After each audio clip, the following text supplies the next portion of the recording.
Hi guys, so I've got a lot of requests from people कि मुझे हिंदी में बोलना चाहिए.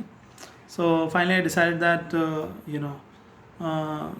मैं हिंदी में भी कुछ वीडियोस करने की कोशिश करता हूँ एंड आई सी कि कैसा रिस्पांस है एंड इफ़ अगर वो लोगों को हेल्प कर रहा है तो मैं भी कोशिश करूँगा कि कुछ वीडियोस में हिंदी में बनाऊँ ताकि आप लोगों को हेल्प हो जाए and majority of the population को भी क्लैरिटी मिले, स्पेशली वो लोग जो इंग्लिश में बहुत स्ट्रांग नहीं है और नहीं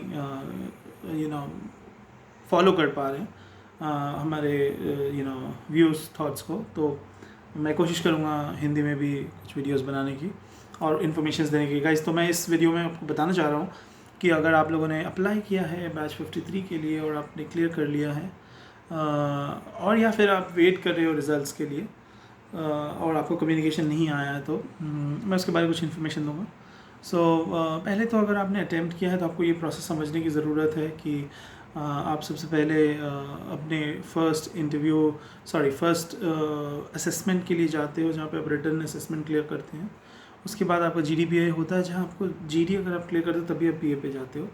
GD और PI हो जाता है, उसके बाद एक मेरिट लिस्ट आता है. ये इसके वेबसाइट ICICI बैंक के वेबसाइट पे भी क्लियरली लिखा हुआ है, तो आप जाके देख सकते हो कि मेरिट लिस्ट फाइनली अनाउंस होगा.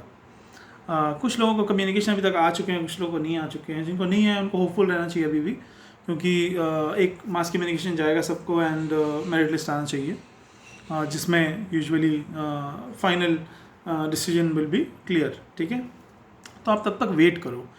इन द मीन टाइम अगर आपको डिले हो रहा है आप हेल्प डेस्क को भी रीच आउट कर सकते हो. मैं ईमेल आईडी या फ़ोन नंबर डाल दूंगा कमेंट्स में, आप एक बार चेक कर लीजिए.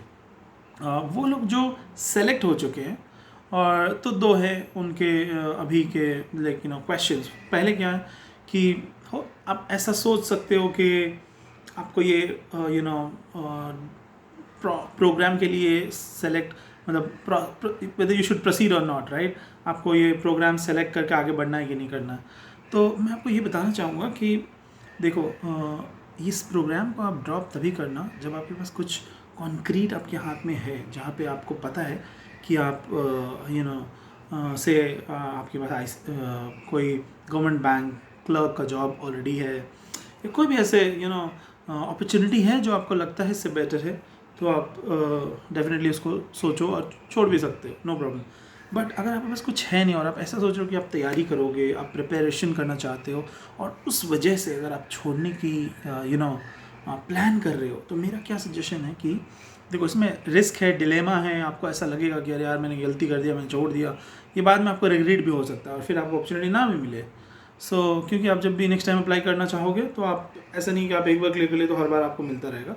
हर बार आपको क्लियर करना पड़ता है. अगर आपको नेक्स्ट में अप्लाई करना, आपको नेक्स्ट बार फिर से इंटायर प्रोसेस से जाना पड़ेगा. आपको पहले अप्लाई करना है, फिर जब क्लियर करना है, असेसमेंट्स, इंटरव्यूज़ एंड देन फिर आप ज्वाइन कर सकते हो. ठीक है, क्योंकि अभी मिल चुका है और आपके पास अगर कुछ भी नहीं है, ठीक है, व्हाट आई एम सजेस्टिंग है कि आप जाओ और ले लो उस अपॉर्चुनिटी को. ठीक है, ज्वाइन कर लो प्रोग्राम को और अपना साइड बाय साइड प्रिपरेशन करते रहो.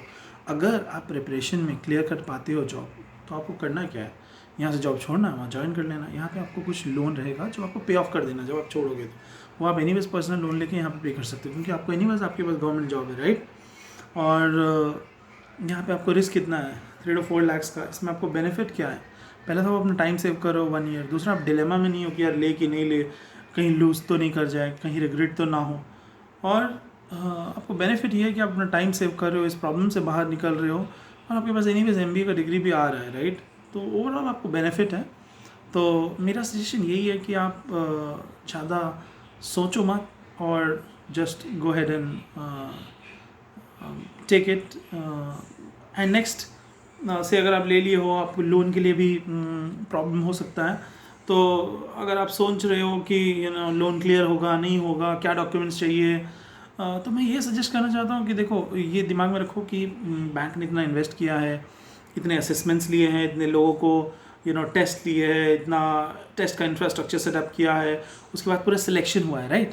तो बैंक कभी ये नहीं चाहेगा कि आपको रिजेक्ट करे. ठीक है, तो हर अपॉर्चुनिटी खोजेगा कि कैसे करके वो आपको सेलेक्ट कर ले और आपको प्रोग्राम में ज्वाइन करवा पाए.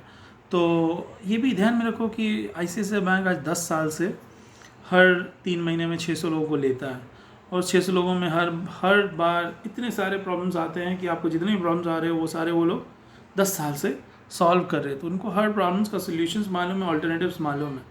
और जैसे मैंने बोला, क्योंकि वो आप लोग बैंक के एम्प्लॉय होने वाले हो तो वो आपको सपोर्ट करने वाले हैं, ठीक है। तो वो ऐसा नहीं करेंगे कुछ भी आपको छोटा सा गलती है तो वो आपको रिजेक्ट कर देंगे, बोलिए नहीं आप नहीं ज्वाइन, ऐसा नहीं होगा। वो हर पॉसिबिलिटीज़ ट्राई करेंगे कि आप ज्वाइन कर लो, और अगर कुछ भी नहीं चलता है तो आप सेल्फ फंडिंग पे भी जा सकते हो, राइट।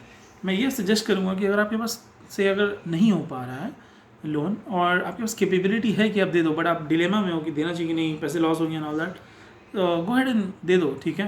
सोचने की ज़रूरत नहीं, क्योंकि देखो एनीवेज तुम्हारे पास 4 लाख के जॉब मिल रहा है, प्लस तुमको MBA का डिग्री मिल रहा है, और फिर आप अपना जॉब पे चले जाओ, अर्निंग करो, इसको पे ऑफ कर दो।